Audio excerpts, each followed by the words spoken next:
had escaped the dock, hoisting sails and heading to sea for our shakedown cruise.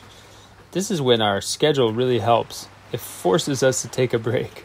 Aboard were our Green Cocoa Co-op members Judy and Matt, along with Grandma Susie and our rigger Ian.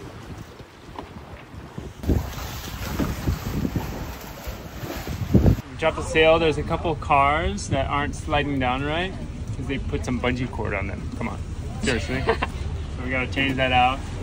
And yeah, we're at the island. North Island's right here. First stop in our shakedown. Ew. Oh, forgot about the fishing lines. Oh yeah, I'll go check them. Since there was a brief window of southeast breeze followed by calm north winds, we decided to head straight towards North and Bird Island, then follow the wind and circle back to Praslin and La Digue later, returning to the marina in Mahe within 10 days.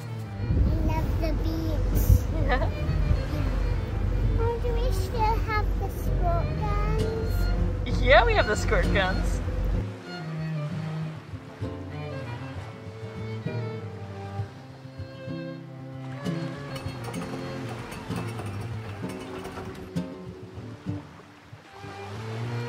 Anchored on our own at North Island, loving the feeling of wild remoteness, we loaded the kayaks with the kids and everyone swam to shore. Even when the waves are small, landing on beaches by kayak or dinghy can be extremely tricky. In this case, Sabrina got a good scare. She kept her cool, turning around to meet a set wave head on to avoid wiping out and being capsized with the kids. That would have been a disaster.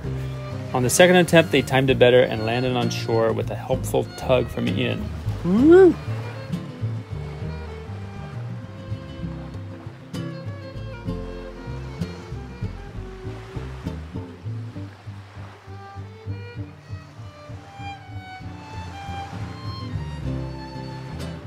Back aboard Nessie, that was super re-energizing, that swim, but just taking stock of the situation right now, and gosh, the mechanic totally blew it when I guess misdiagnosed the alternator, so it's still not working actually, and then those pumps not pumping out of the water.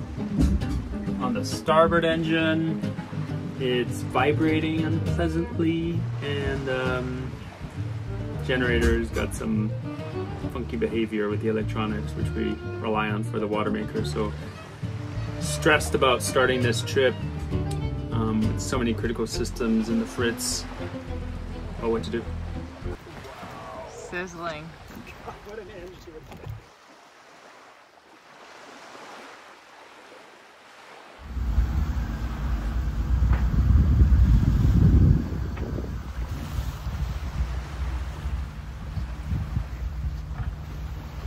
We left at dawn to make the 40 nautical mile push to Bird Island, which is located just 3 degrees south of the equator. There was a lovely 12-knot southeast breeze from the aft quarter.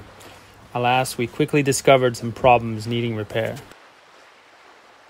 Worried about some friction, and I kept watching it wasn't tearing, and then suddenly I was like, ooh, that's not gonna last. So what are we doing now? Got the Black Mamba The Black Mamba! anchor snubber as a preventer dampener. See if we can absorb some of the shock.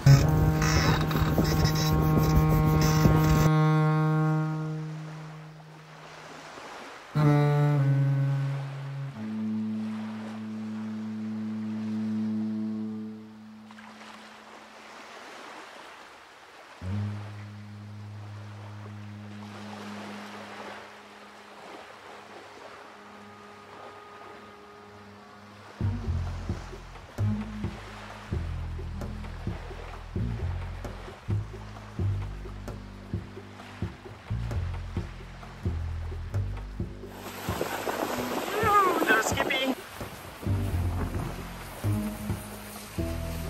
The difference between fishing and catching. Yeah, that's true.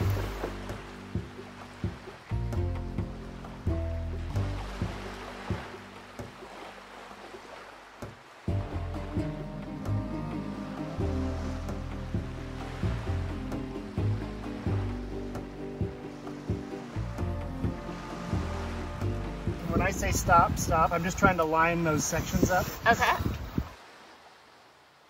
Okay, now this was a serious problem. The jib furler bearings had actually come apart, which might prevent us from even lowering the sail. Well, we can manipulate it enough just by some manipulating with our hands that they will just line up and it'll drop back in when the halyard tension's off, and then when it's back in, then the sail comes down.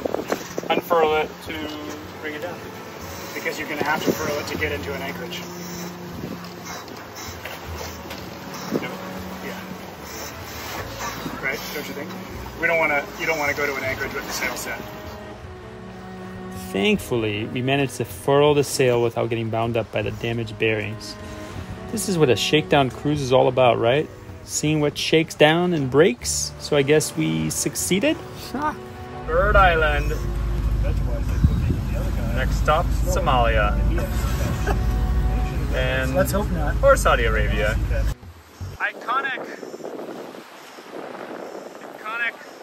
I'd say South Seas, but we're in the Indian Ocean. We limped into remote Bird Island with our damaged jib, not really knowing what to expect.